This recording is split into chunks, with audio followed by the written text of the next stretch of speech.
Kovai racecourse பகுதியில் உள்ள சாரதாம்பாள் கோவிலுக்கு வரும் பக்தர்கள் தாகம் தீர்க்க சுத்திகரிக்கப்பட்ட குடிநீர் இயந்திரம் அமைப்பு. சிவகங்கை நாடாளுமன்ற உறுப்பினர் கார்த்தி சிதம்பரம் அன்பளிப்பாக வழங்கிய இயந்திரத்தை தேசிய ஊடகத்துறை இளைஞர் காங்கிரஸ் ஒருங்கிணைப்பாளர் ஹரிஹரசுதன் கோவில் நிர்வாகத்திடம் ஒப்படைத்தார்.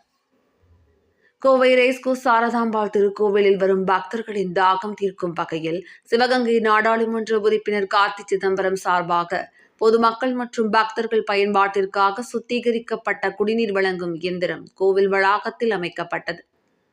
இதற்கான துவக்க விழா தேசிய ஊடகத்துறை இளைஞர் காங்கிரஸ் ஒருங்கிணைப்பாளர் ஹரிஹரசுதன் தலைமையில் நடைபெற்றது. இதில் முன்னாள் சட்டமன்ற உறுப்பினர் காங்கிரஸ் மூத்த தலைவர் எம்.என். கந்தசாமி மற்றும் INTUC பொதுச் செயலாளர் கோவை செல்வன் சிறப்பு அழைப்பாளராக கலந்து கொண்டனர்.